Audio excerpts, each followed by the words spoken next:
특별히 우리 은혜 안인 교회가 우리 남가주에 있다는 이것이 참 감사한 일이고, 우리 한기용 목사님을 비롯하여 교육을 섬기시는 우리 귀한 분들의 수고가 저는 정말 하나님 앞에 기쁨이 되고, 또 내일 우리 하나님 나라의 풍성한 열매를 거두는 축복의 씨앗을 심고 있는 일이라고 믿습니다. 제가 첫 번째 강의를 들으면서 이게 너무 은혜를 받아가지고요, 제가 준비해 온 게 하나도 생각이 안 나요 지금. 인풋이 너무 많이 돼가지고 너무너무 감사드리고, 정말 저하고는 너무 많은 다른 부분들을 갖고 계신데, 우리 김한혜 목사님은 근데 한 가지 공통점이 있으시더라고요. 그게 우리 한기용 목사님이 억지를 부려서 불러서 왔다는 것. 개인적으로도 저도 오늘 저희 교회 아주 큰 행사가 있습니다. 실버드림 대학이 개강하고 굉장히 이렇게 좀 큰 행사를 지금 하고 있는데, 그런데 제가 한기용 목사님이 아니었으면 못 왔을 텐데 참 감사드리고요. 제가 딴 동네에서 왔으니까 제 배경 저도 좀 설명을 해야 되지 않겠습니까? 제가 목회자 세미나를 하거나 특별히 이제 선교사님들을 만날 기회가 저에게 많습니다. 그러면 제가 꼭 이런 얘기를 합니다. 왜냐하면 우리 한국적인 특성이 여러 교단과 교파 이런 배경들을 갖고 있는데, 지금은 많이들 성숙해지셔서 괜찮지만 옛날에는 벽이 좀 높고 마음의 문이 안 열렸던 그런 경우도 있었어요. 제가 한 번 인도 차이나 5개국 선교사 대회를 이렇게 인도하러 주광사로 갔는데 첫날 저녁인데 영 분위기가 이상한 거예요. 그때 보니까 나중에 이제 우리끼리는 이렇게 다 내일을 바라보는 분들이니까 이런 얘기 해도 좀 다 폭넓게 이해할 수 있으시죠? 그게 뭐냐면 20몇 년 만에 순복음 강사를 처음 불러왔다는 거예요. 그래서 왜 순복음의 강사를 불러왔냐고, 그 지역 사회에 왕 사모님이 계시더라고요. 그 사모님이 굉장히 막 이렇게 사모님들을 막 모아서 이렇게 좀 그렇게 됐어요. 근데 정말 불쌍히 여겨주셔서 하나님이 은혜를 주셔서 그날 어떻게 그 왕사모님이 은혜를 받았어요. 그 다음날 둘째 날부터는 그 왕사모님이 호텔 방문마다 다 두드리면서 빨리 나오라고. 그래가지고 그때 저는 충격이었어요. 그때 사실 아직도 이런 벽이 좀 있구나, 이런 생각을 했던 것이 충격이었고, 그래서 하나님 불쌍히 여겨주신 은혜가 또 기억이 됐고요. 저는 사실 저희 형님 목사님은 침례교 목사입니다. 그래서 침례교에서 오래되셨고요. 침례교에서 PhD를 하시고 이렇게 계시고요, 사역을 하시고, 또 저희 누님과 매형은 감리교 집안입니다. 조카까지 하면 4대째 초대 감리교부터 시작해서 감리교 집안이고요. 저희 형수님은 또 완전 골수 고신입니다. 그래서 저희 집안이 이렇게 함께 모여서 가정 예배를 드리면 한마디로 얘기하면 완전 짬뽕입니다. 그래서 저 같은 경우는 이 교단 교파, 저도 어렸을 때 사실 동네 교회가 무슨 교단인지 그런 거 모르고 다니잖아요. 그래서 이렇게 교회를 다녔었기 때문에 다른 교단을 다녔었고요. 그래서 저는 좀 그런 것에 대한 좀 마음의 문이 열린 것 같은데, 혹시라도 불편하신 분이 계시면 제가 어떤 교단이나 교파를 얘기하려고 하는 것은 아니고, 그냥 저에게 주셨던 은혜를 그 시간들을 함께 나누어야 하는 것이 또 하나님이 제게 주신 하나의 작은 사명이라고 여기기 때문에 그렇게 좀 나누고 싶습니다. 사실 저는 어렸을 때부터 교회를 다니면서 나름으로는 열심히 했다고 생각해요. 왜냐하면 학생회장, 청년회장 다 했으니까. 그때 교회를 나갔던 이유는 거의 하나였습니다. 학교 다닐 때 우리는 여학생을 만날 수 있는 기회가 없었던 시절이잖아요. 근데 교회를 가니까 유일하게 여학생들을 자유롭게 만날 수 있고 막 얘기도 나눌 수 있고, 그게 너무 좋았어요. 그래서 막 교회를 열심히 다니니까 학생회장도 하고 청년회장도 하고 이렇게 했는데 전혀 하나님에 대해서는 알지 못했어요. 근데 저희 어머님이 굉장히 허리가 아프시고 많이 편찮으셨는데 어떻게 여의도 순복음교회를 나가시게 된 거예요. 그러면서 그때 당시만 해도 한강에 가는 버스가, 여의도 순복음교회를 가는 버스가 없을 정도로 정말 아무것도 없는 그런 여의도에 막 건물 이제 순복음교회가 지어지고 있는 그런 단계였었을 때였어요. 어머님이 허리가 너무 아프시니까 절 보고, 유철아 같이 교회 좀 가자. 내가 허리가 너무 아파서 계단을 오르기 어렵다. 그러니 그래도 제가 생긴 건 이래도 효자거든요. 그래서 사춘기 때였지만 제가 어머님을 모시고 그래서 이제 여의도 순복음교회를 가는데 깜짝 놀랐습니다. 일단 새끼줄이 쳐져 있는 거예요. 못 들어가게. 그 사람들이 쫙 모여 있는 거예요. 아니 왜 교회당인데 못 들어가게 새끼줄을 쳐놨지? 근데 조금 있다 보니까 예배가 끝나는데 와 정말 막 구름대처럼 계단으로 내려오는데 여기서 새끼줄을 딱 거두니까 그냥 막 뛰어가기 시작하는 거예요. 그때 정말 굉장히 그 어린 사춘기 나이 때 굉장히 충격이었습니다. 그리고 교회에 들어가서 어찌어찌 자리를 잡았는데 앉았는데 야 정말 앉자마자 이분들은 막 그냥 소리를 지르기 시작하는데요. 그래서 야 이거 진짜 이상한 데 왔구나, 내가 잘못 왔구나, 그런 생각이 막 그냥 어쩔 수 없이 뭐 처음 보는, 그때 당시에는 저에게 있어서는 처음 보는 그런 풍경이었었습니다. 근데 다른 건 다 빼고요.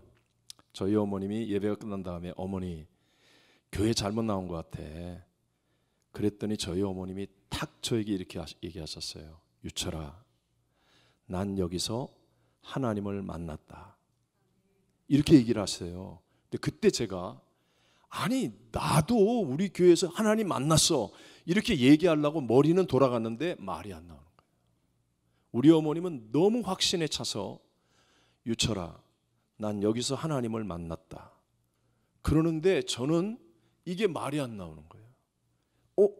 하는데 그래서 어머님을 모시고 이제 이렇게 좀 다니면서 그때 저도 그때 처음으로 설교가 들리기 시작하고 조영규 목사님의 설교가 들리더라고요. 보통 제가 뭐 용서해 주세요, 그냥 저의 어린 시절에 철없는 그런 이야기니까 제가 갔던 교회는 거의 목사님이 설교를 딱 시작하면 거의 다 자요. 주무시다가 거의 끝날 때 되면 어쩜 그렇게 기가 막히게 아는지 다 이렇게 눈을 딱 뜨시는 좀 그런 분이고, 누가 볼펜을 딱 떨어뜨리면 거의 동시에 쫙 쳐다보는 좀 그런 아주 이렇게 조용하고 그랬었습니다.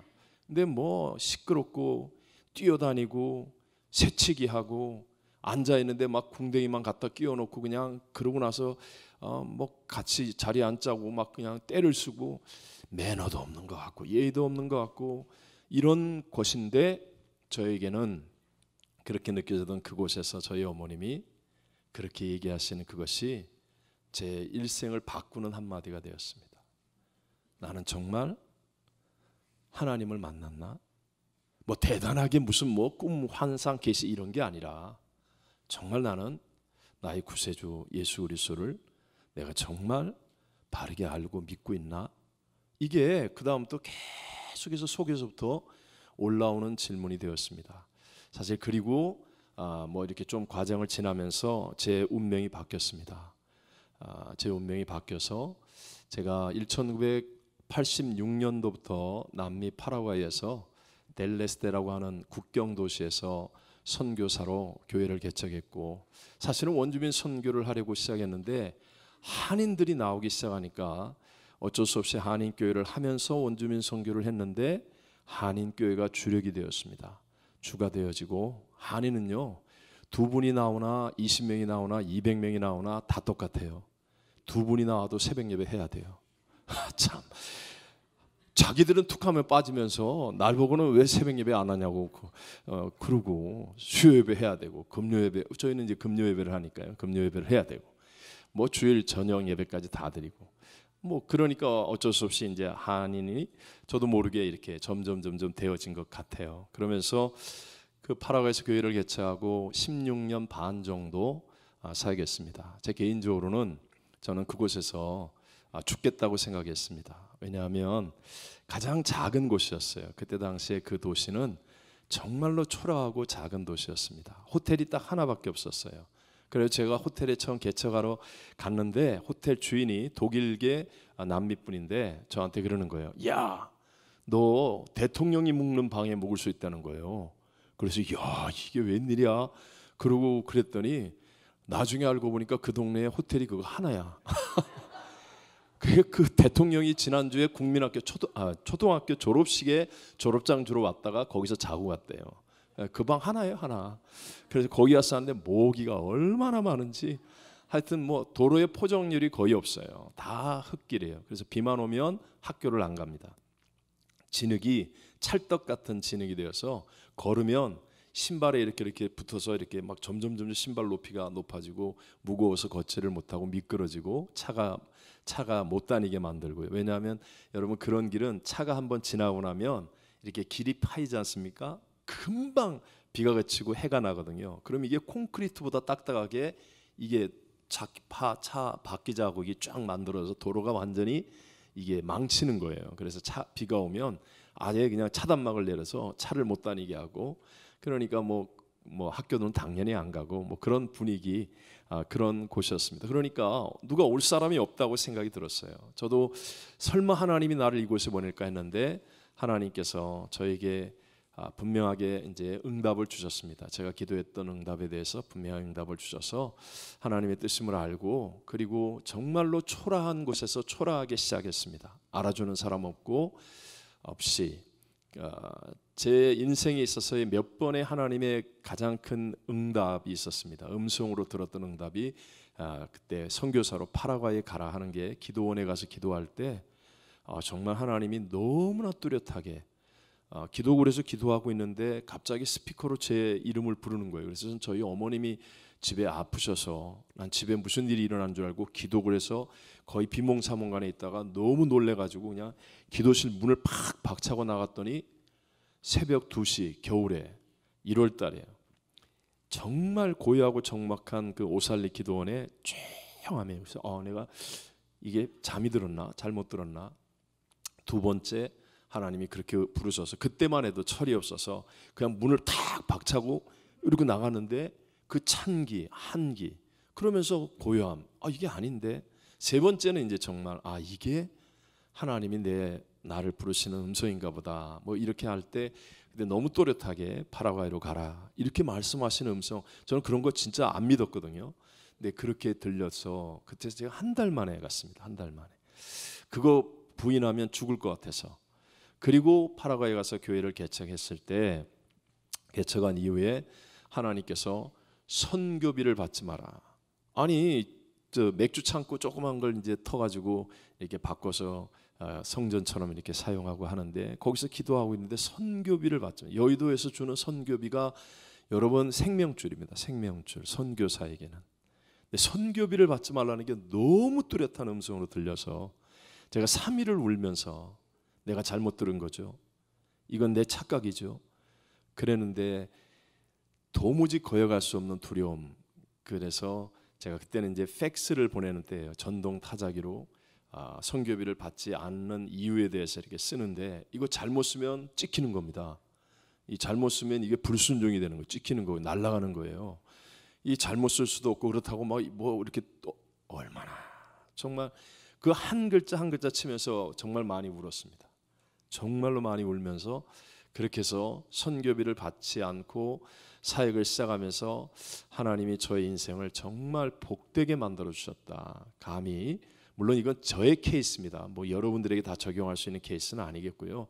저에게 주신 케이스인데, 그러면서 사역을 시작했었습니다. 그리고 이제 갑자기 저희는 이제 여의도 순복음교회 선교사니까 그때만 해도 조영규 목사님 명령에 의해서 갑작스럽게 브라질 상파울로로 임지 이동의 명령을 받았습니다. 그때 당시에는 상파울로가 세계에서 5번째로 큰 도시였어요. 헬리콥터 출퇴근율이 세계 2위입니다.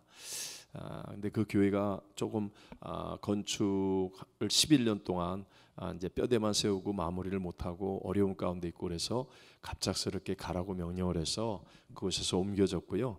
그래서 이제 저도 후임 목회를 하다가 4년 6개월 정도 사역했는데, 근데 이용훈 목사님이 아시다시피 나성 순복음교회 담임했던 이용훈 목사님이 조영규 목사님의 후임으로 2대 여의도 순복음교회 담임 목사가 되어서 가시는 바람에 갑자기 정말 생각지도 않았는데 갑작스럽게 이렇게 제가 이곳에 오게 되었습니다. 그래서 이제 벌써 16년이 지나고 만 16년이 지나고 17년 차가 되어가고 있습니다.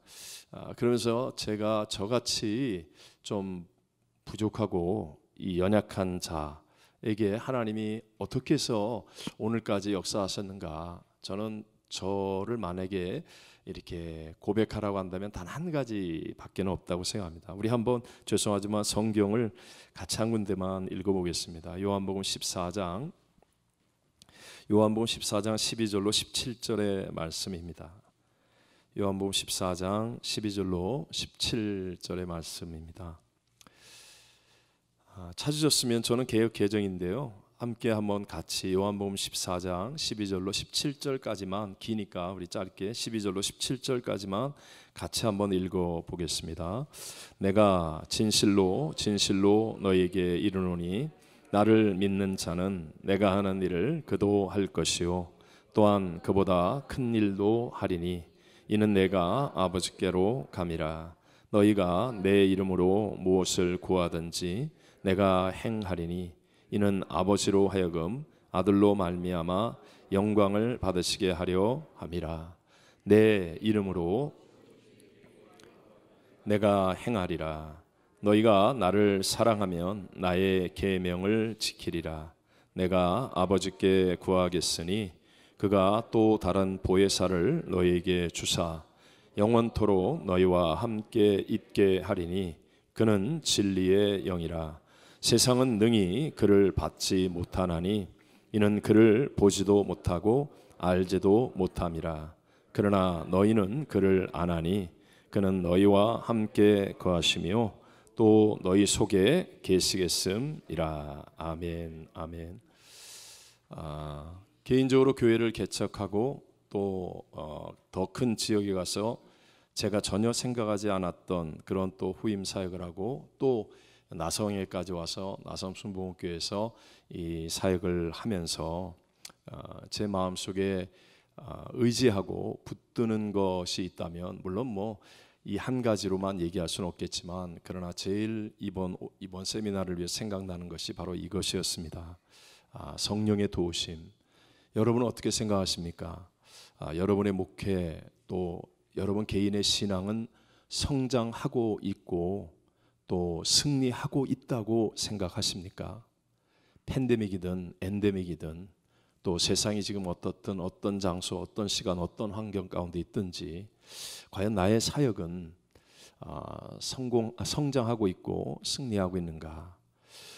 물론 못할 수도 있겠지만 그러나 적어도 성장과 승리의 길은 알고 있는가? 저는 저 자신에게 그렇게 물었습니다. 제가 처음 하나님 부르심을 받고 갔는데 저는 정말 그때 수첩이, 그때 비행기 안에서 썼던 수첩이 당시에 문방구에서 파는 초록색 그 회사원 수첩이 있어요. 그걸 사서 비행기 안에서 이제 일기처럼 메모를 이렇게 썼습니다. 3일을 가야 되니까요. 3일 걸립니다. 그래서 이렇게 썼는데 그때 막 정말 대단했습니다. 그 수첩이 지금 제 책상 서랍 열쇠로 잠그는 첫 번째에 있습니다. 그게 제 보물 1호입니다. 지금도 제가 흔들릴 때, 열받을 때, 에이 때려쳐라 막 그런 생각이 가끔 들 때가 있잖아요. 그럴 때마다 사실은 그걸 열어서 꼭 그 수첩을 바라볼 만큼 저에게는 아주 소중한 개인적인 보물 1호 소장품이에요. 근데 그 수첩은 제가 우리 자식들이나 제 아내에게도 못 보여줬습니다. 너무 촌스러워요. 내용이 진짜 막 제가 지금 봐도요, 내가 이 수준밖에 안 됐나 생각할 정도로 뭐 은빛 날개가 떠오른다 막 이러면서 뭐 정말 제가 그것 얘기하면 정말 저도 막 저 혼자 기도하면서 봐야지 이게 소화가 되지, 그냥 기도 없이 얘기를 하려니까. 근데 거기에 빨간색으로 막 겹겹이 막 두껍게 볼펜으로 막 써가지고 했던 게 이제 남미는 뒤집어진다. 우리 다 같은 동종에 있는 분들이니까 이해하리라고 생각하고, 하나님은 죄송하지만 남미는 뒤집어진다. 빨간색으로 몇 시간마다 그걸 또 쓰고 그랬어요. 정말로 뒤집어질 줄 알았습니다. 저 너무 분명한 음성을 들었거든요. 그리고 한 달 만에 나왔습니다. 완전히 미친놈이었습니다. 제 친구들이 저희 집에 와서 돌을 던져서, 저희 집이 대문에서 제 방 창문까지가 조금 거리가 있습니다. 차를 2대 주차하는 거리이기 때문에 2층 창문까지 거리가 있어요. 제 친구들이 돌을 던져서 유리창을 깼습니다. 나 미쳤다고. 너 미쳤어. 우리가 건져내야 돼. 이 말도 안 되는 일을 하는 거였거든요. 그럴 만큼의 분명한, 내 일생일 때 너무 분명한 음성을 들었고 확신을 가졌고 평안이 넘쳤고 꿈이 가득했습니다. 그래서 진짜 저는 남미가 뒤집어진 줄 알았어요. 그래서 도착하는 그날부터 뭐 날짜를 딱 계산은 안 했지만 거의 3년을 매일 울었습니다. 진짜로 그때 저를 뒤에서 바라봤던 그 옛날 권사님들이 저의 별명이 뭐냐, 이름도 모르고 잘 모르는 한국에서 온 청년이죠. 이 자기들끼리 부를 때 저러다 창자가 터져서 죽지였어요. 왜 있잖아, 그 소리 지르다가 창자가 터져서 죽을 청년. 그때 얼마나 소리를 질렀던지. 하나님 이럴 수가 있습니까?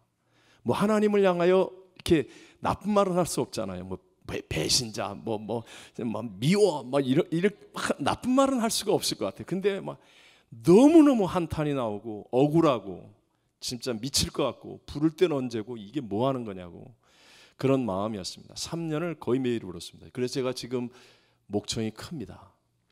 그때 너무너무 소리를 질러서요. 근데 3년이 지난 그때쯤 하나님이 제게 어떤 한 사건을 주셨어요. 그때 정말 돈이 없어서 너무너무 비참한 상황에서 내가 누구에게 돈을 달라고 할 수는 없잖아요. 하나님 앞에 밤새도록 지갑을 놓고 기도했던 사건이 있었어요. 하나님이 살아계시고 전지전능하다고 해놓고 죽은 자도 살리고 없는 것도 있는 것처럼 부르신 하나님이라고 해놓고 나보고 가라고 그런 분이 하나님이지 내가 여기 알고 왔냐고 가고 싶어 왔냐고 뭐 별의별 소리죠. 밤새도록 기도하고 그리고 그 지갑을 제가 이 강단 밑에서요 방석 밑에다 깔고 하나님, 진짜 하나님 나의 하나님이면 이 지갑에 달러를 넣어달라고 정말 간절히 기도했습니다. 정말 창자가 터지도록 기도하고 지갑을 딱 잡고 예수 이름으로 쫙 열었는데 들어왔어요? 안 들어왔어요? 안 들어왔습니다. 근데 그게 한 번으로 포기가 됩니까? 안 되잖아요. 내가 뭔가 좀 부족했나? 그래서 다시 깔고 정말 그 주변이요 눈물과 콧물로 범벅이었어요. 범벅.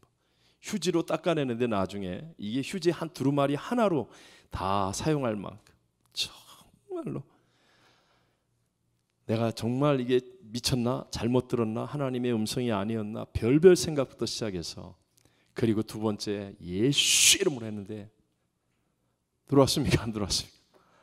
안 들어왔습니다. 근데 또 참 우리 한국 사람은 기가 막히게 3-4번은 해야 되잖아요. 이 2번으로 끝낼 수는 없어요. 3-4번은 해야 이게 후회가 안 할 것 같고 3-4번 정말 간절히 기도했습니다. 간절히. 여러분 기도를 해보면 이제 앉아서 하다가 힘들면 서서 하기도 하고 엎드려서 하기도 하고 해요. 근데 진짜 여러분 전심을 다해 온 힘을 다 쏘잖아요. 그럼 몸이 나중에 공같이 됩니다. 배 힘밖에 안 남아요. 소리를 지르고 온 진액을 다 빼고 최선을 다해 기도하면 제가 해보니까 진짜 나도 모르게 몸이 공처럼 내려요. 마지막 소리가 여기서밖에 안 나와요. 하나님. 그리고 마지막 다 꺼내는데 안 들어 있었어요. 근데 새벽 예배 시간이 이제 다 돼가는 거예요. 그래서 그걸 두루마리 휴지로 막 울면서 정리를 하고 그리고 밖에 나가서 이제 샤워를 하고 와야 되니까 성전 문을 열고 탁 나가는데 그때는 남미가 여름이니까 해가 일찍 떠요. 해가 싹 뜨기 전인데요. 왜 그런 간증하잖아요. 뭐 풀이 나를 보고 웃고 나뭇잎이 새가 진짜요. 이 마음속에 지갑에 달러는 안 들어왔는데 제 마음속에 내가 너와 함께한다. 이 확신이요. 이거 압니다. 우리 얼마나 많이 들었고 또 설교했습니까? 저도 누구보다 잘 알아요. 하나님 나와 함께하는 거 알아요. 믿어요. 그런데요. 와, 여기서부터요. 하나님이 나와 함께하는 게요. 이게 언어로 표현이 안 돼요. 언어로. 정말로 하나님이 나와 함께하는데 이 괜히 막 실실실실 웃음이 나오기 시작하고 완전히 미친놈이 되는 것 같아요. 샤워를 하면서도 막 기죽기죽 웃고 막. 그리고 나서 세월이 좀 지나서 깨달았습니다. 그때 하나님이 그 지갑에 달러를 넣어주셨다면 100불짜리 아무리 꽉꽉 눌러서 넣어줘도 얼마 넣어줬을 것 같아요? 그거요, 한순간에 쓰면 그만이고요, 그것 가지고 교만하고 미련해 줄 수 있는 거예요. 그런데 그 이후로부터 정말 그 주일에 몇 달 있다가 돌아가신 마리아 권사님이란 분이 교회를 나오셨어요. 마지막 교회를 나오신 거예요. 몇 달 동안을 못 나오시다가. 근데 이분은 음식을 못 드셔서 뼈마디밖에 안 남았습니다. 그래서 이렇게 며느님이 이렇게 드는데 너무너무 가벼운 거예요. 너무너무. 그런 분이 성전 제일 뒷 장의자에 누워서 예배를 드리셨어요. 그리고 그분이 저에게 다 끝나고 이제 막 정리를 하고 제가 마지막에 나가는데 그때까지 있었어요. 그 며느님 밖에서 막 다른 분들하고 얘기하고 있고 저를 이렇게 손으로 이렇게 부르시는 거예요. 그래서 권사님 나오셨어요. 힘드시죠? 권사님 반가워요. 뭐 이러는데 제 손을 꼭 붙잡고 힘내, 힘내, 딱 한마디 했어요. 근데 손에 뭐가 딱 잡혀. 그래갖고 그 반 지하가 화장실이었는데요. 그걸 거기서 이렇게 보기엔 좀 촌스럽잖아요. 그래서 그걸 붙잡고 딱 내려 화장실에 들어가서 딱 열었는데 한 번도 쓰지 않은 새 돈, 그걸 차곡차곡 접어서 딱 그때 필요했던 그 액수, 제가요 변기 붙잡고요 얼마나 울었는지 몰라요. 눈물이 그쳐지질 않는 거예요.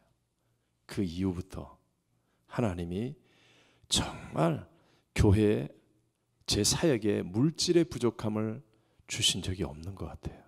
제가 감히 간증처럼 말씀을 하면 하나님 보실 때도 혼날지 모르지만, 근데 정말로요, 외적인 게 진짜는 아니잖아요. 외적인 게 진짜는 아니지만 정말 하나님 외적인 것으로는 부족함이 없도록 늘 넘치게 축복해 주셨던 것 같아요. 제가 굳이 이런 말씀을 드리려고 하는 이유는 딱 하나입니다. 분명히 하나님이 오늘 우리가 읽었던 성경에 말씀하잖아요. 내가 진실로 이 말은 얼마나 강조하신다는 거 다 아시잖아요. 너에게 이르노니 나를 믿는 자는, 여러분 예수님 믿으시면 우리 한번 아멘 하시겠습니다. 믿잖아요. 그러면 내가 하는 일을 그도 할 것이요 또한 그보다 큰 일도 하리니. 와, 저는 이게 옛날에는요 그렇게 부담스러웠어요. 뭘 한다는 거야? 뭘 한다는 거야? 내가 지금 당장 이렇게 어렵고 힘든데 하나님 하나도 안 도와주면서 뭘 주님 같은 일을 하고 주님보다 큰 일을 한다는 거야. 제가 그랬습니다. 근데 오늘날 여러분 보십시오. 저같이 형편없는 정말 부족한 자도 정말 내가 예수님 같은 일을 하고 있고 또 그보다 큰 일도 이렇게 인터넷으로 방송으로 얼마나 많은 사람들에게 하고 있다. 그런 생각이 드는 거예요. 근데 주님이 그 이유를 말씀하시잖아요. 이유에 대해서 분명히 말씀하잖아요.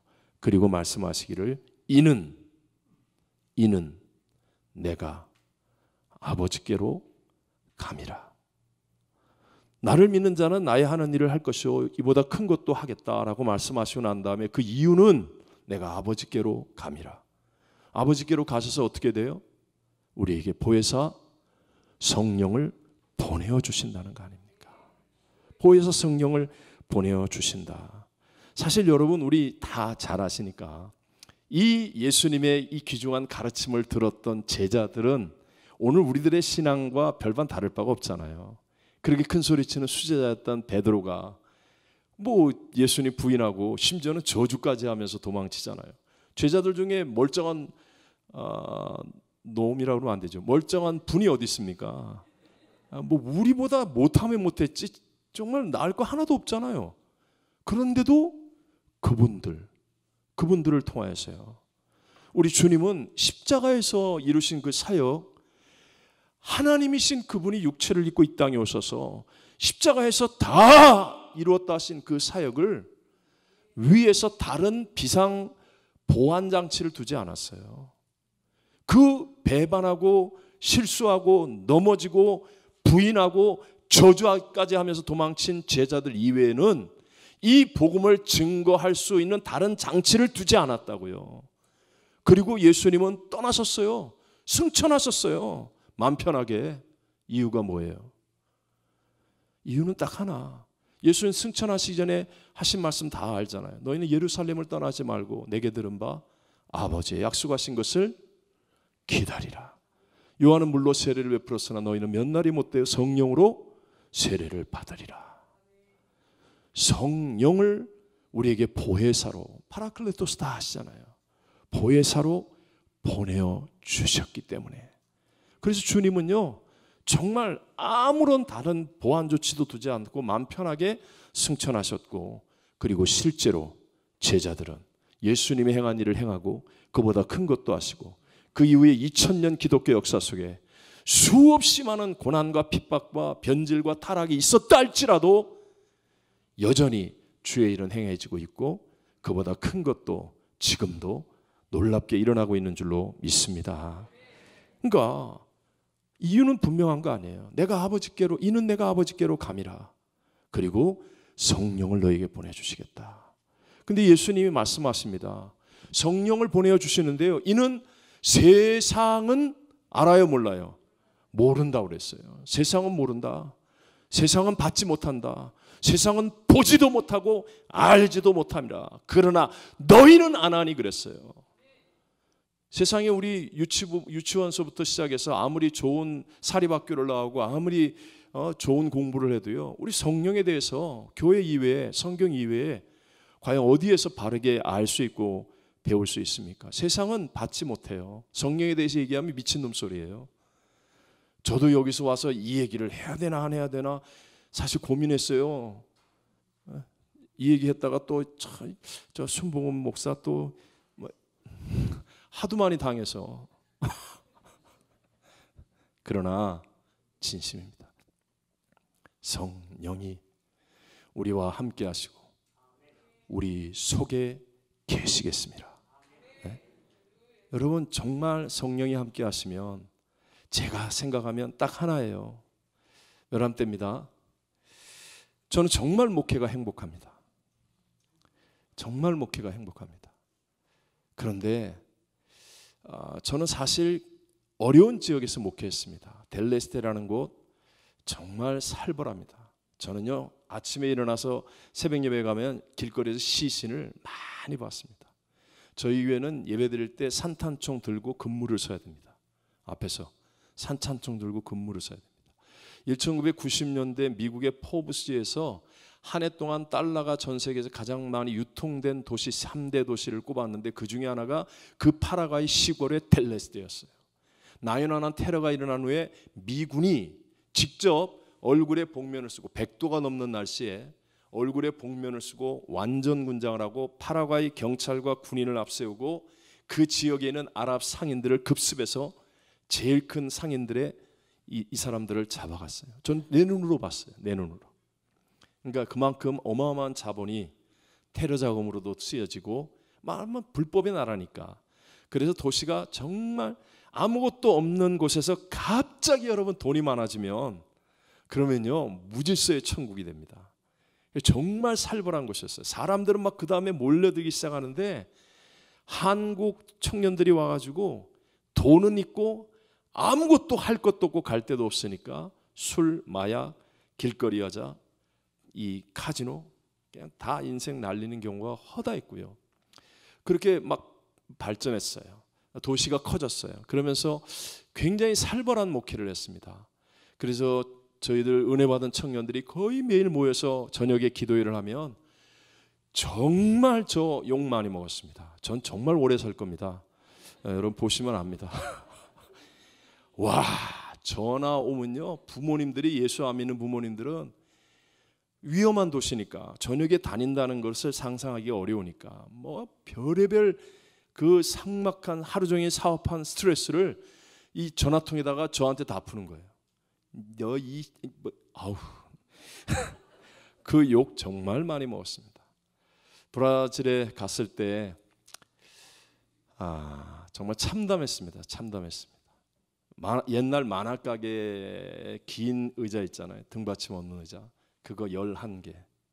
그 큰 교회가 건축하다가 뼈대만 세워놓고 옆에 있는 큰 인쇄소와 재판이 붙어서 들어가지도 못하고 셧다운을 당한 채 지붕도 없는 마당뜰에서 이렇게 경사가 되어진 데서 11개 긴 의자를 놓고, 그리고 바깥에서 예배를 드리는데 다행히 건물 때문에 주일날 예배 시간에 해가 안 들어오는 거예요. 아무리 쌍파울이 대관령 높이라 해도 해가 들어오면 못 견디거든요. 근데 해가 안 들어와요. 그리고 그분들이 말하는 기적이라는 것은 절복을 오는 거예요. 우리 교회는 기적의 교회라는 거예요. 뭐가 기적이냐? 문 닫힌 게 기적이냐? 그랬더니 자기들 이 바깥에서 예배드리는 6개월인가 몇 달 동안 한 번도 주일날 비가 안 왔다는 거예요. 예배드릴 때. 그래서 나 참 정말 아직 우기를 안 지났으니까 비가 안 왔지 그걸 기적이라고 자랑하고 있어요. 너무너무 참담했어요. 그래서 예배가 이렇게 되니까 예배드리다가 할머니들은 한 번씩 꽉꽉 넘어지는 거예요. 그래서 나 맨 처음에 야 내가 영빨이 있어가지고 넘어지시나 보다 그랬더니 그게 아니라 의자에 등받침이 없어가지고 졸다가 그냥 자빠지시는 거예요. 아유 네. 근데 그 4년 6개월 동안 정말 하나님이 놀라운 일을 행하셨어요. 저 건축이라는 말 단 한 번도 안 했습니다. 성전 미화까지는 얘기했습니다. 건축이라는 말 한마디도 안 했는데 다 끝났어요. 2년 만에. 그리고 미러클 처치라고 그랬어요. 상상하지 못하는 쌍파울의 제일 큰 유니온역 바로 옆에 앞에 8차선인지 10차선 갑자기 왜 이러죠? 지하철, 쌍파울은 트래픽이 아주 심합니다. 지하철 건너편, 딱 신호등 건너면 지하철 건너편. 그 땅을 쌍파울의 유명한 반데이라치 대학과 이 병원에서 살려고, 종합병원에서 대학과 종합병원을 살려고 아무리 해도 못 샀던 땅을 그 브라질의 제일 큰 복덕방 회사의 장로님이 거의 많은 일을 하는 장로님이, 이분이 개신교 장로님이에요. 근데 이분이 조영규 목사님의 책을 통해서 은혜를 받아서 변화된 분이에요. 그래서 우연히 저를 길에서 만나는데 저를 보고 조영규 목사를 아니에요. 그래서 내가 안다. 내가 그 교회 파송 선교사다. 그랬더니 제가 그 빈 땅 구경 갔었거든요. 그러고 나와서 길에 있는데 만나가지고 너 여기 왜 왔냐? 그래서 여기 이렇게 좋은 땅이 비어 있고 이게 건물이 안 지어져서 내가 구경 왔다 그랬더니 너 정말 여의도 교회에서 온 조영규 목사님 제자가 맞냐? 그래서 맞다 그랬더니 자기가 기도하고 있는데 여기는 교회가 세워져야 된다는, 교회가. 그래서 도망갔죠. 아니 지금 간신히 그거 했는데 여기가 얼마짜리고 이게 어떤 땅인데, 그래갖고 알았다고 너 기도 계속해라 그러고 그냥 도망갔죠. 근데 우리 교회 찾아왔어요. 결국 그 땅 샀습니다. 기적같이 그 땅도 샀고 거기에 교회가 지어졌습니다. 4년 6개월 동안 제 일생에 매주 기적이 일어나는 가장 행복한 목회였습니다. 정말 어려웠는데요, 빚더미였고요. 제 딸아이가 파라과이 있다가 브라질에 와서 그 교회에서 첫 주일 예배를 드리고 난 다음에 막 성도들이 다 있는데, 이게 뭐 어리니까요, 막내딸이 그때 당시에 울고불고 하면서 아빠 우리 교회가 여긴 교회 아니야, 여긴 교회 아니야, 이상한 데야, 이상한 데. 성도들이 다 있는데 야 조용히 해라 임마, 조용히. 얼마나 목청은 또 아빠 닮아서 큰지. 그러고 그랬었습니다.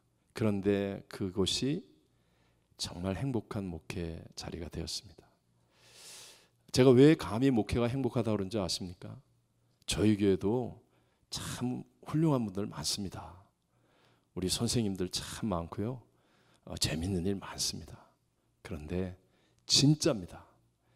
나같이 부족하고 연약한 자를 통하여 역사하시는 성령님의 그 역사를 보는 것이요, 그것을 체험하는 것이요. 아니 어떻게 이 일이 이루어졌지? 그럼 이게 성령님께서 저 사람을 감동했네, 성령님이 하셨네. 이렇게 하나님이 깨우쳐 주시는 그 은혜는 돈으로 계산이 안 됩니다. 말로 설명이 불가능합니다. 너무너무 기쁩니다. 주일을 지나고 난 다음에 하나님이 주시는 그 감동과 은혜가 정말 행복합니다. 저는 실패했는데, 그런데 성령 하나님이 그 실패한 것 같은 그 일을 통하여서도 합력하여 선을 이루심이 깨우쳐 주는 거예요. 그러니까 여러분 이런 거 있잖아요. 예를 들어서 우리 참 훌륭한 분들이나 이런 분들은 성령님이 하셨나 뭐 본인이 하셨나 잘 이렇게 헷갈리잖아요. 근데 저 같은 사람은 전혀 헷갈릴 게 없어요. 저는 아까 김한효 목사님 말씀하신 거 들으면서 내가 저 테이블 밑으로 들어갈 뻔했어요. 김한효 목사님은 착한 목사라고 그러는데요. 저는 진짜 나 오늘 세미나 못하겠다 들어갈 뻔했어요. 저는요 놀기를 정말 좋아하는 목사입니다. 뭐만 했다 그러면 제가 안 끼는 데가 없었습니다. 학창 시절에 사고 쳤다, 패싸움이 일어났다, 뭔 일이 생겼다, 뭐 했다 그러면 거기에 반드시 제가 있었습니다. 저는 굉장히 리더십이 있습니다. 나쁜 일 하는 쪽으로는 잔머리 굴리는 건 저 따라올 사람이 없습니다. 진짜로 잔머리 잘 굴립니다. 그래서 제가 다행인 것은 하나님의 은혜, 제가 성령이 역사하셨다는 걸 왜 안다는지 이해하시죠? 감사합니다. 너무 빨리 아멘을 하시면 내가 굉장히 좀 섭섭하긴 한데 저는 목사가 될 만한 착함이 요만큼도 없어요. 성질남은 그냥 말부터 나오는 그러니까 저는 목회를 할 수 있는 그러니까 저희 어머님이 그러시는 거예요. 유철아, 제가 이제 선교대를 하는데 저희 누가 그러더라? 뭐 다 식구들이 다 있는데 막 그러다가 저희 어머님이 딱 이렇게 하시더라고요. 이 세상에서 하나님이 살아계신 걸 보여줄 수 있는 아들이 여기 있다. 이렇게 많이 변화되는 사람이 없다.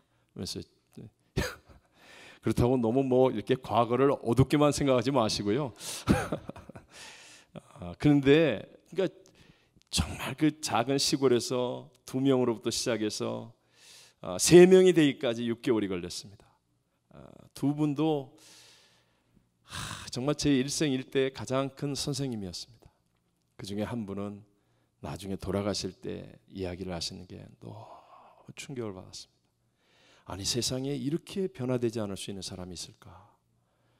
이렇게 생각했었는데 마지막 인생의 마지막에서 자신의 삶을 고백하는데 정말 제가 말할 수 없는 충격. 그나마 그래도 예수를 믿고 하나님 품에 갔다는 그것이 정말 우리 하나님 은혜다. 어쨌든 그렇게 함께 지내면서 참 선생님들이 많았는데 견뎌낼 수 있다는 거 제가 했겠습니까? 저에게는요 그럴 능력이 0.1%도 없습니다. 그런데 저는 정말 성령님을 의지합니다. 정말 성령님을 의지합니다. 저는 토요일 날 밤에 잠을 자본 적이 없었습니다. 근데 요새는 잡니다. 요새는 자고요. 왜냐하면 주일 3부하고 그 다음에 오후에 청년교구나 다른 모임을 하면 쥐가 나가지고 견딜 수가 없어요. 그래서 요새는 몇 시간씩 잡니다. 억지로 자는 거예요. 근데 정말로 잠을 자본 적이 없어요. 제가 무슨 참 대단히 성실하고 그래서가 아니고요. 제 더러운 성질 나올까 봐. 정말로 더러운 성질 나올까 봐. 저는 남들이 말하면 좀 강한 편이다. 강직하다 그래요. 그거는 진짜 제가 위선을 잘한 거고요. 잘 포장을 한 것이고요. 저는 굉장히 좀 그런 성격이 있었습니다. 그러니까 제가 목회를 이게 할 수 있을까? 근데 그래서 제가 토요일이면요 정말 성령님을 의지합니다. 나 그 인간 진짜 못 쳐다볼 것 같아. 하나님 아시죠? 그 인간이 지난주에 이런 소리 했다는데 나 설교하다가 또 한마디 던지면 어떻게 해요? 하나님 제발 내 입을 좀 붙잡아 주세요. 이 옛날 촌스러웠을 때 그 기도부터 시작해서 정말로 성령님 의지하지 않으면 할 수가 없었습니다. 그런데 감히 제가 장로님의 역사를 라고 말할 수 있는 거. 저 이제 86년부터 해서 만 36년이 넘었거든요. 36년이 넘도록 사역했는데 단 한 번도 교회에서 분쟁이 없었습니다. 어려운 교회 잘 견뎌냈고요. 제가 상파울에서 떠날 때는 4년 6개월 있었는데 용서해 주세요. 뭐 지나가는 옆 동네 목사가 하는 소리니까 이해해 주시라고 생각하고요. 제가 가고 싶어서 여기 온 거 아니거든요. 우리 상파울에 있는 교회 성도들이 다 알아요. 그래서 우리 교회 장로들이 그때 당시에 상파울 교회 장로들이 다 여의도 순복음교회 가서 조영규 목사님에게 제발 안 된다고. 근데 조 목사님이 3일 기도하고 내가 얘기하겠다. 그리고 안 만났었어요. 3일 딱 있다가 팩스가 왔어요. 그리고 전화가 딱 왔어요. 자네가 가라. 그리고 사인 결제서에 딱 해서 또 사인도 다른 때보다 크게 막 이만하게 해가지고 그래서 갔습니다. 그때 아주 짧은 시간 안에 떠났습니다. 근데 그때 당시에 우리 교인들이요, 우리 목사님은 위권세에 순종해서 가시는 분이지 자기가 가는 분이 아니야. 그러면서요, 자기들끼리 얘기할 때 마지막 우리 식사들 이렇게 하잖아요. 그룹별로, 구역별로, 기관별로 막 이렇게 식사하는 자리에서 절대로 목사님 왜 가세요? 가지 마세요. 이런 말 하지 마. 자기들끼리. 그래갖고요, 식당에서 이렇게 식사를 하는데 그런 말을 안 하고 있으니까요, 막 그냥 더 이상한 거예요.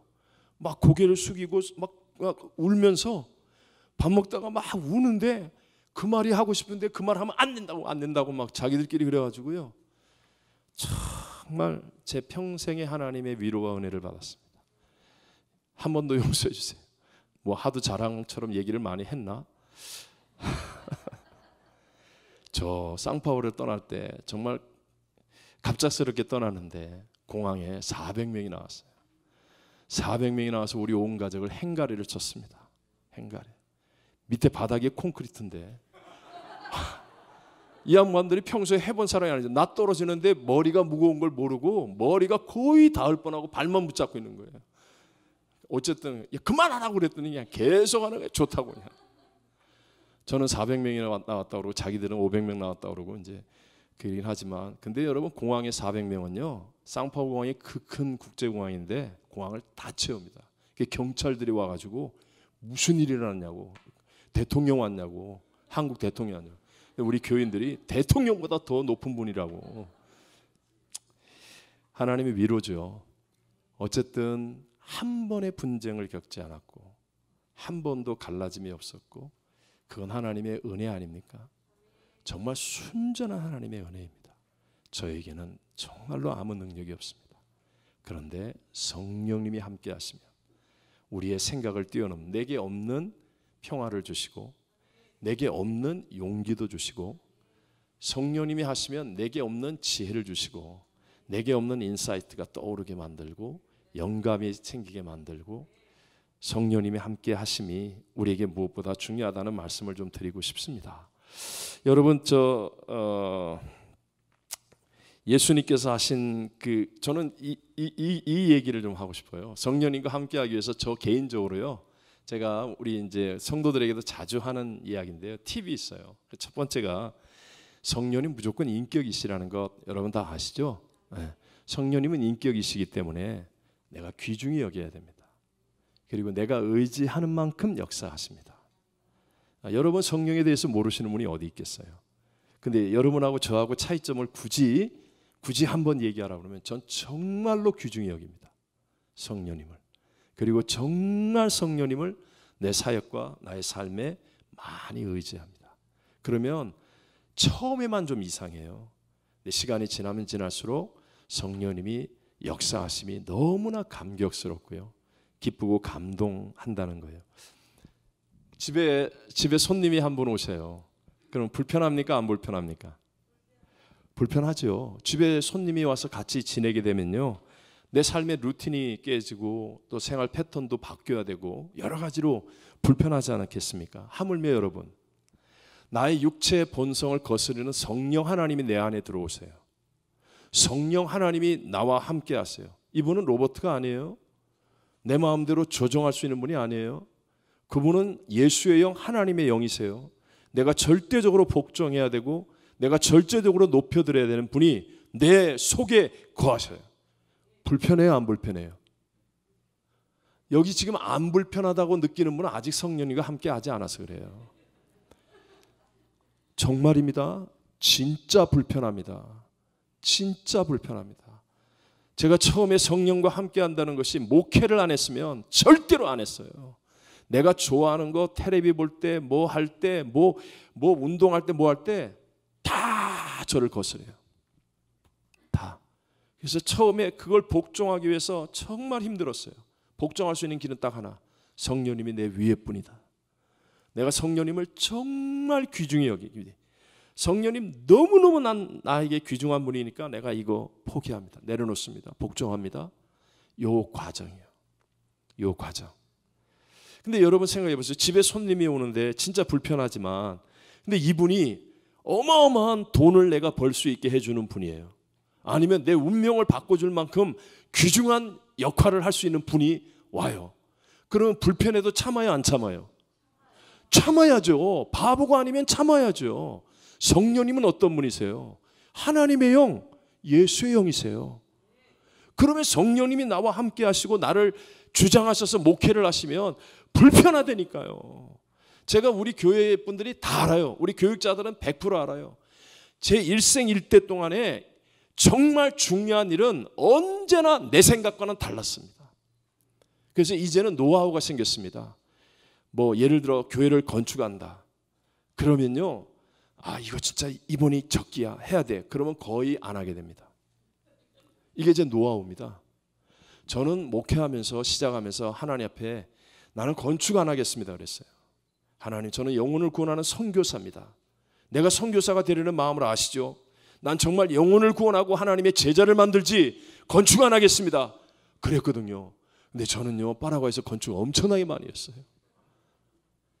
상파울에서도 건축했잖아요. 난 파라과이에서 죽겠다고 그랬어요.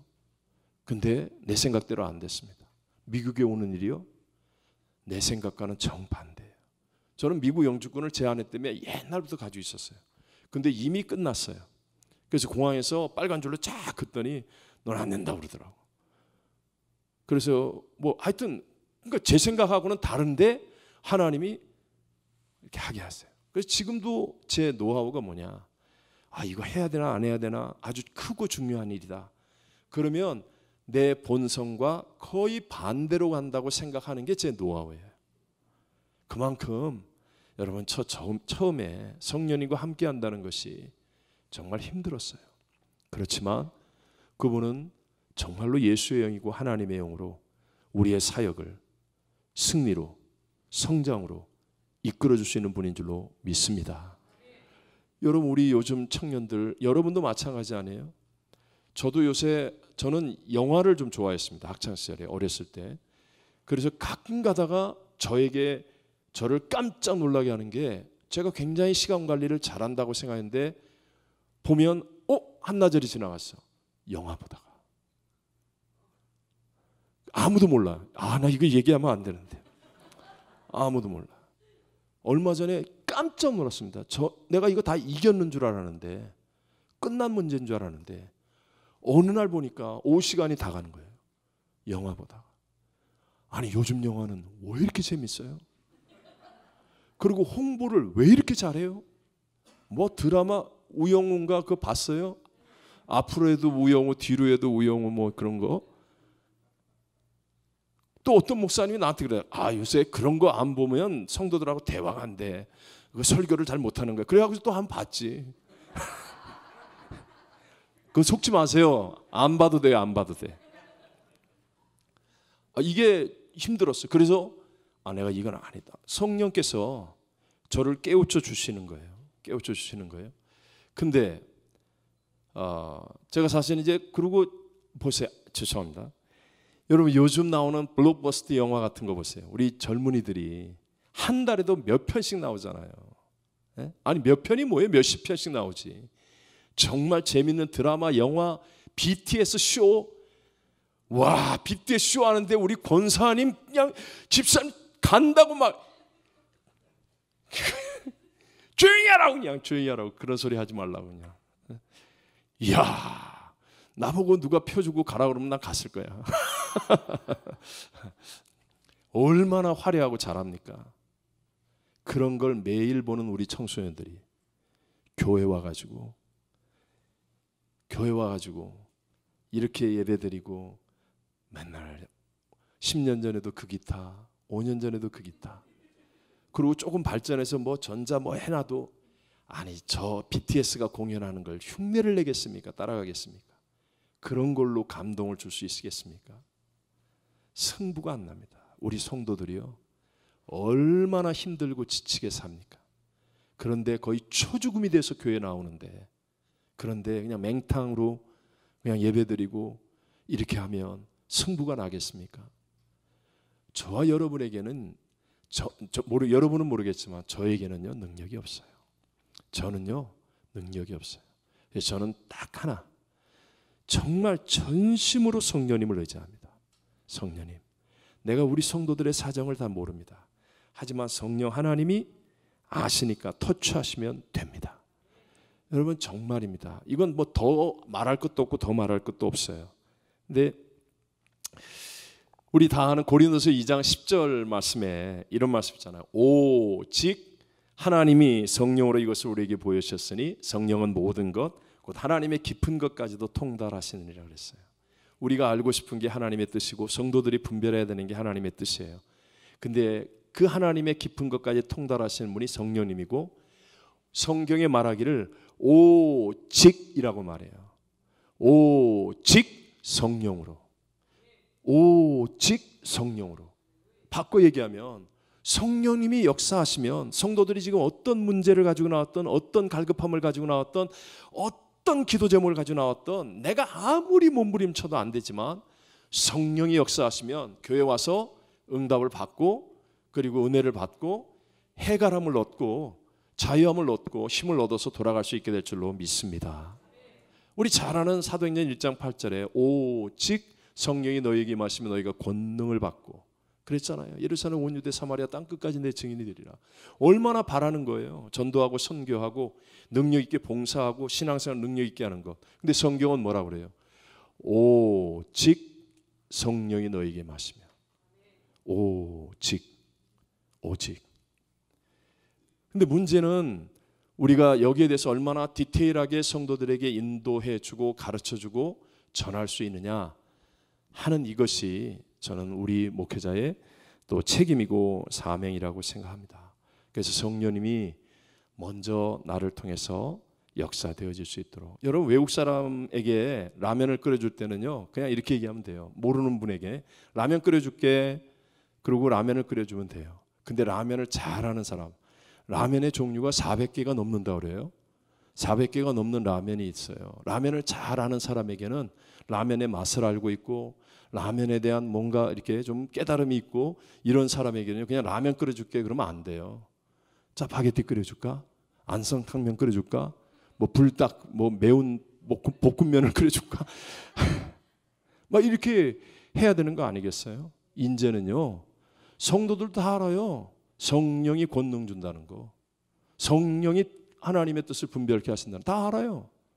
그렇게만 얘기해서는 안 된다는 거예요. 이제 우리 입장에서는 우리가 정말 디테일하게 성령의 역사에 대해서 성도들이 정말로 마음의 소원을 가지고 성령님을 의지할 수 있도록 인도해 줘야 되는데, 그러기 위해서는 우리 성령님이 인격이시라는 것, 내가 얼마나 귀중하게 여기고 성령님을 많이 의지하느냐, 저는 여기에 이 관건이 달려있다라고 생각합니다.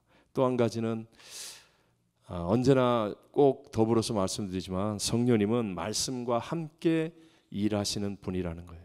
성령님 말씀과 함께 일하시는 분. 대개 성령 그러면 우리도 아까 얘기했지만 세상은 받지 못하잖아요. 보지도 못하고 알지도 못함이라고 그랬잖아요. 그래서 성령은 영적인 역사이기 때문에 이게 성령 충만하다 아니면 성령 얘기하면 거의 막 이상한 분들이 많아요. 성령 얘기하면서 이 정말 우리로 하여금 막 헷갈리게 만들고 이상하게 만드는 그런 경우들이 많이 있어요. 물론 성령은 분명히 우리의 범위를 뛰어넘는 역사들이 있기 때문에 당연히 그럴 수 있겠죠. 하지만 반드시입니다. 반드시 성령은 말씀과 함께 해야만 한다는 것. 마치 기차가 아무리 파워가 있고 에너지가 넘쳐도 철로 위를 달려야 하는 것처럼 반드시 성령은 말씀과 함께 해야 된다는 것. 여러분 잘 아시잖아요. 첫사람 아담과 하와가 흙으로 지음받았지만 생기가 임했습니다. 그래서 생명이 됐잖아요. 그런데 왜 실패합니까? 왜 그 아담과 하와가 최고로 좋은 환경 에덴 동산에서 실패했습니까? 이유는 딱 하나 아니에요. 하나님의 말씀을 불순종했기 때문에. 아무리 성령이 내게 임해도 예수님이 첫사람 아담과 하와가 성령의 생기를 받았지만 실패했어요. 근데 예수님이 마지막에 제자들에게 성령을 받으라 하셨어요. 그리고 우리가 성령과 함께해서 끝까지 성공하려면, 성공이라는 표현이 죄송합니다만은 승리하고 바른 길을 가려면 우리는 무슨 일이 있더라도 하나님의 말씀과 함께 해야 합니다. 말씀보다 앞서도 안 되고 말씀보다 처져도 안 된다는 어떤 그런 것. 저는 아까 우리 김한효 목사님께서 팬데믹에서 컨펌을 받으신 얘기하는데 정말 은혜 받았습니다. 마지막 남는 게 본질인데 정말로 이 팬데믹에 모든 것이 멈췄을 때 설교만 남는다. 저는 그것이 정말 아주 너무 귀한 가르침이 되었고요. 큰 도전과 은혜를 받았습니다. 여러분, 우리 주의 종이 가질 수 있는 파워, 사실 교회의 모든 에너지는 사실은 말씀 속에서 나오잖아요. 근데 이 말씀이 얼마나 성도들에게 파워풀하게 전파되어지고 또 성도들이 각자가 갖고 있는 장애물과 본성과 이 모든 것들을 이겨내면서 열매를 맺기 위해서 우리는 성령의 역사하심을 끊임없이 함께 더불어서 증거해야 된다는 거예요. 제가 우리 부교육자들과 얘기를 나눌 때 요즘 부교육자들은 대개 다 그렇다고 얘기할 수 없지만 이제 우리 교회의 경우를 얘기하면 미국이라는 환경이고 상황이 다르니까 이 본질적인 면에 대해 집중력이 조금은 떨어진 것 같아요. 제가 베데스다 대학에서 뭐 이렇게 섬기게 되었을 때 그때도 정말 마음 아프고 힘들었던 것이 그것이었어요. 저는 제가 브라질에서 남미에서 제 사명이 있는 줄 알았는데 하나님 미국으로 옮기시게 되었을 때 10가지의 기도 제목을 얼른 정했습니다. 그래서 하나님 너무 갑작스러운데 이 10가지의 기도 제목 했는데 와, 정말 하나님이 이 10가지의 기도 제목을 위에서도 순서도 안 틀리고 응답을 하셨어요.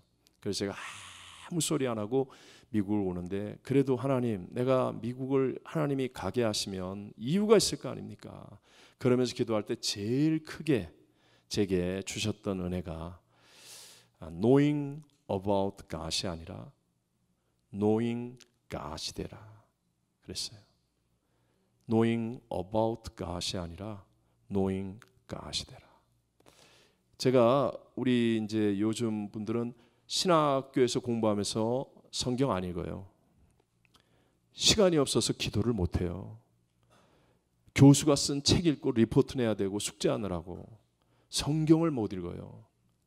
그리고 뭐 신학생들이 사역이 얼마나 바쁜지 기도할 시간이 없어요.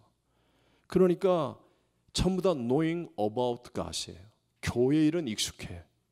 그리고 말도 잘하고 매너도 있고 세련되고 뭐 행정도 잘하고 참 정말 잘해요. 우리가 못하는 거 다 잘해.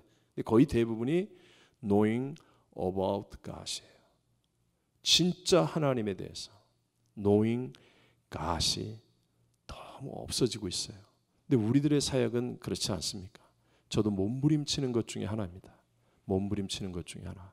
저도 참 많은 사람을 만나야 되고 많은 일을 해야 되는 쪽인데 그런데 하나님 제발 내가 하나님보다 이것이 앞서지 않게 해달라고 그렇게 몸부림칩니다. 근데 그렇게 할 수 있는 저에게 있어서의 저가 선택한 방법은 말씀입니다. 말씀. 그래서 무슨 일이 있더라도 하나님의 말씀에 대해서 무조건 많이 인풋해야 된다. 저는 무조건 많이 인풋해야 된다. 그리고 말씀과 함께하는 시간, 그리고 말씀을 반드시 주의 종은 순종하고 실천해야 된다. 그 과정 속에서 성령의 역사를 체험할 수 있다. 이렇게 주장합니다. 예를 들어서 기도를 말하는 목사인데 목사는 기도를 안 해요. 그러면 여러분 성령이 역사하실 수가 있겠습니까? 막 교회는 기도하는 곳이라고 얘기하고 우리는 기도해야 된다고 그러고 쉬지 말고 기도하라고 그러는데 말은 정말 잘하고 설교는 잘하는데 정작 목사는 기도를 안 하면 그러면 성령님이 역사하시겠습니까? 나는 깜짝 놀란 게 목사님들이 11조를 안 하는 것을 보고 깜짝 놀랐습니다. 여기 계신 분들은 아니에요. 그게 아니고 딴 데 가 세미나 하는데, 아니 교회 헌금 안 나온다고, 자기 사례비 적다고 이런 얘기를 하는데 정작 당신은 11조를 안 해. 아니 물질의 주인이 하나님 아닙니까?